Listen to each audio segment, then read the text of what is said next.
Bonsoir à tous, la culture en plus vous retrouve sur la radio qui mouille le maillot avec le programme L'Afrique de demain. Deux lauréats du programme des entrepreneurs togolais sont mes invités. Il s'agit de Diwonou Amé Christine et d'Akwekiki Wilfried. Culture en plus, mise en onde Pélagie Mekoum. Je suis Romo Yetor. C'est parti. Et soyez les bienvenus si vous nous rejoignez à l'instant même sur la radio qui mouille le maillot dans la culture en plus. Le premier sujet concerne le programme L'Afrique de demain. Il est destiné aux jeunes entrepreneurs d'Afrique et de sa diaspora de tous les secteurs d'activité visant à les transformer en leaders de demain pour réussir dans le monde des affaires. Et parmi les 20 lauréats de cette édition, je reçois deux jeunes entrepreneurs togolais. Diwonou Amé Christine et Akwekiki Wilfried. Christine, bonsoir. Bonsoir, monsieur Roméo. J'espère que tout va bien, les affaires aussi marchent bien. Nous rendons gloire à Dieu, tout se passe bien. D'accord. Alors, Akwekiki Wilfried, bonsoir. Bonsoir, monsieur Roméo. J'espère que chez vous également, tout se passe bien, votre structure, tout va à merveille. Oui, pour l'instant, tout va bien. D'accord, ça me rassure déjà. On va s'intéresser d'abord à Duke Collection. Je le disais, c'est une entreprise artisanale spécialisée dans la production des chaussures pour hommes, pour femmes également, dans la production des vêtements purement africains. Christine, en tant que responsable de cette jeune structure qui a de l'avenir, ça je le dis en même temps. Est-ce que vous avez fait le métier de cordonnerie? Oui, bien sûr que j'ai eu à acquérir une base dans la cordonnerie. Et je pense que c'est là où tout a commencé. Mais je me demande comment une jeune fille comme Christine va apprendre à faire, c'est pas à devenir cordonnière. Ouais. Chose méca. Ouais. Je pense que c'était la pensée ou bien l'idée de mon entourage également. Lorsque j'ai commencé ça, tu es fille, il n'y a pas un travail qui est destiné aux hommes, il y a un travail destiné aux femmes. Si tu es capable, tu as les compétences de le faire, tu le fais sans souci. Donc c'était mon ambition de... Je ne sais pas comment, mais j'ai commencé par là. Ben, ou bien tu as voulu changer quelque chose parce que pour le commun des mortels, un garçon fait la cordonnerie, il n'y a pas de problème. Quand on voit une fille en atelier en train de fabriquer des chaussures, raccommoder des chaussures, ça sort de l'ordinaire. Bon, à la base, ce n'était pas de prouver quelque chose à quelqu'un, mais pour la petite histoire... Vas-y, raconte-la. Ok, d'accord. C'était une soirée lorsque je revenais du campus, quand j'étais toujours étudiante. Ah, et... donc tu as été jusqu'au campus. Ah, bien sûr. Ah là là. J'ai une licence en biologie. Donc, quand je revenais du campus avec mes sous d'étudiants que j'ai utilisés pour payer une tapette, en revenant dans la pluie, la tapette a décidé de me lâcher en pleine marche. Et j'ai enlevé ça et je marchais. Et maintenant, en marchant, je me suis posé plein de questions. C'était un peu fou, mais bon, c'est ça. J'ai posé plein de questions. Je me suis demandé, avec l'argent, là, moi-même, je ne peux pas faire ma propre chaussure et porter ça sur la durée que moi-même je veux. Donc, c'était ça l'idée. Mais après ça, j'ai oublié. Mais un jour, je voyais un cordonnier qui restait toujours à quelques mètres de notre maison. Et je l'ai approché. Je lui ai demandé, est-ce que ce n'est pas possible qu'à mes heures libres, lorsque je ne suis pas au campus, de venir l'aider? Et c'est là, il a accepté. Donc, quand je n'ai pas cours, je reste chez lui, je l'aide à faire. Et un jour, je lui ai demandé de m'aider à produire ma propre paire de chaussures. D'accord. Et bizarrement, il m'a aidé, je l'ai fait. Quand je l'ai porté au campus, mes camarades ont été vraiment impressionnés. Ils m'ont dit, oh, c'est toi mais qui l'a fait, c'est où tu as perdu, c'est moi mais qui ai fait ça. Ils ont dit, ah, c'est magnifique. Et c'est là que j'ai commencé par produire quelques paires à mes camarades. Et par la suite, il y a certaines personnes qui disaient, comme c'était en pagne et en queue, moi, je n'ai pas l'habit là. Comment est-ce que je peux porter la chaussure et je n'ai pas le pagne? Et c'est en ce moment-là que j'ai encore réfléchi, dit qu'est-ce que je peux faire pour accompagner les paires de chaussures que j'offre à mes camarades. Et là, j'ai commencé par faire des petites pochettes, des sacs. Et aujourd'hui, on fait ce qu'on fait. Dans la base, c'était les chaussures. Très belle histoire de Diwonou Amé Christine. Merci, monsieur Roméo. Alors, et c'est terminé comme ça, plus de biologie dans la vie de Christine? Disons qu'il y a la biologie. Chaque jour, je vis la biologie. Dans tout ce que je fais, c'est aussi une ambition. Mais arrivé à un moment, il faut toujours faire un choix. Donc, pour le moment, mon choix, c'est l'artisanat. D'accord. Et bon, le second choix, c'est la biologie. Ou bien tu as toujours l'ambition de devenir biologiste? C'est pas au départ, en t'inscrivant à cette faculté, c'était de devenir quoi? Ouais, c'est de devenir biologiste.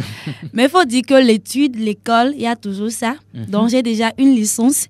Et même si je dois continuer après, il faut que Adu Collection soit assise d'abord. C'est ça. Et on verra ce qu'on fera avec la biologie. Et Adu Collection va financer les recherches. Oui, bien sûr. Bien sûr. Alors, les matières premières que tu utilises dans la fabrication de tes produits, tu les retrouves ici sur le continent, ça vient du Togo, des pays africains. Est-ce que tu les travailles toi-même ici ou bien tu les envoies ailleurs et tu as le produit fini? D'accord, merci beaucoup. Et notre slogan à Adu Collection, c'est choisir Adu Collection, c'est affirmer son identité africaine. Donc déjà, affirmer son identité africaine, tu ne peux pas porter quelque chose qui n'est pas fait en Afrique et dire que tu t'affirmes en étant africain.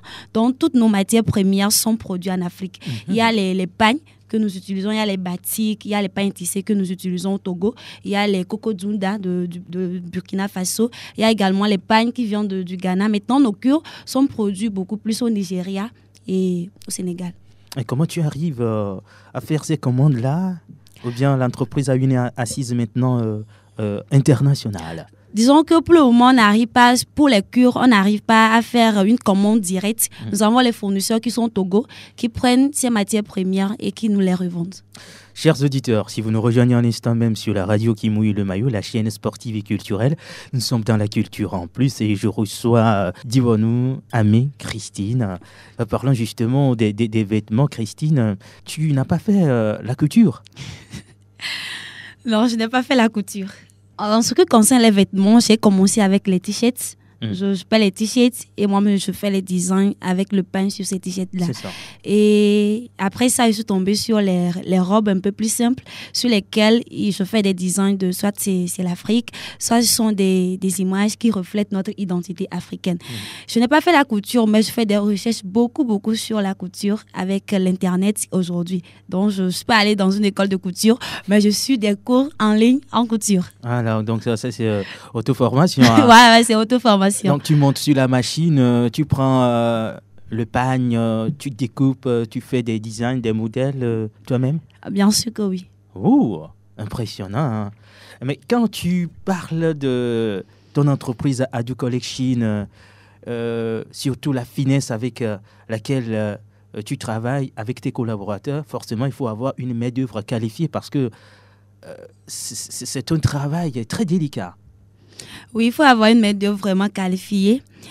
Mais bon, souvent aussi, il ne faut pas rester et dire qu'il faut être perfectionné avant de commencer. Justement. Donc, pour le moment, on n'a pas assez d'employés, mais les quelques têtes avec lesquelles je travaille, que je salue en passant, ce sont des personnes qui ont suivi une formation avec moi. Moi-même, je les forme et après la formation, on travaille ensemble. Oh, patronne. Mais tu es fière de ce que tu fais? Non, je suis très fière. C'est vrai que le chemin est encore très long, mais je suis fière, je rends gloire à Dieu pour ce qu'il fait déjà. Pour ce qui concerne tes ambitions, d'ici 2 ou 3 ans, tu vois ton entreprise où? Tu veux conquérir l'Afrique, le monde? Merci, monsieur Roméo. Alors, d'ici 2 ans, 3 ans, je vois déjà mon entreprise bien assise au Togo. Il y a la totalité ou bien la plus grande partie de la population qui connaît déjà Adu Collection et qui consomme ses produits. Et en même temps, je me vois dans 5 pays avec mes ambassadrices de marque qui représentent Adu Collection dans ces pays-là. Eh bien, tu veux servir l'Afrique d'abord. Oui, on sert l'Afrique en même temps et puis on sert également l'Occident également. D'accord. Du coup, je me vois déjà avec des produits, avec une finition impeccable, avec des matières premières de très bonne qualité. Parce que le but, c'est de montrer, c'est d'arriver à prouver que, étant africains, nous pouvons également produire nos objets de maroquinerie, c'est-à-dire les sacs et les chaussures, et les consommer. Et sans rien envier aux marques étrangères. Parce que là, actuellement, on pense que c'est le sac qui vient de la France, c'est le sac qui vient des USA, Italie. Ce sont ces sacs-là qui sont de bonne qualité. Et quand les grandes dames, les grandes personnalités portent ces sacs-là, ils sont fiers. Elles sont fières de pouvoir porter ces marques-là. Et ils oublient que même dans le camp du quartier, il y a aussi la qualité qui peut sortir. Donc, il y a du collection. Ah, c'est Adu Collection. Donc, c'est d'arriver à prouver que nous pouvons produire et consommer en même temps. C'est ça. Nous sommes capables, nous avons les capacités, nous avons les talents de le faire sans envier qui que ce soit. Alors, le volet social peut-être de ton entreprise, c'est de diminuer le taux de chômage au Togo. Bien sûr que oui, créer de l'emploi. Créer de l'emploi. Sur le plan national et même international. Parce que quand je parle des ambassadrices de marque, c'est déjà à l'international. C'est ça. Donc, créer l'emploi partout. Ben, pour recruter quelqu'un ou avoir des apprentis, comment ça se passe chez Adu Collection? Pour le moment, là, c'est compliqué. c'est un peu compliqué parce que pour le moment, on ne lance pas de recrutement parce C'est ça. qu'actuellement, nous sommes déjà très jeunes. On fait avec les moyens de bord, donc il n'y a pas de recrutement. Mais il y a certaines personnes qui sont vraiment intéressées par le métier et ces personnes-là, ils viennent. Si tu es intéressé, tu me contactes et puis on parle entre nous si tu es vraiment passionné parce qu'il faut avoir la passion pour ça, sinon tu ne peux pas y arriver. Si la personne a vraiment de la passion et a un projet dans ce domaine-là, on travaille ensemble, il suit une formation. S'il veut rester, il reste. S'il veut partir, il part aussi. D'accord. Ouais. Nous disons merci à Pénégie Mekoum à la mise en onde et beaucoup de courage au programme L'Afrique de demain. Moi, c'est Romo Yetor. Je vous donne rendez-vous vendredi à partir de 18h dans Cocktail Star. Allez, belle soirée à tous. Au revoir.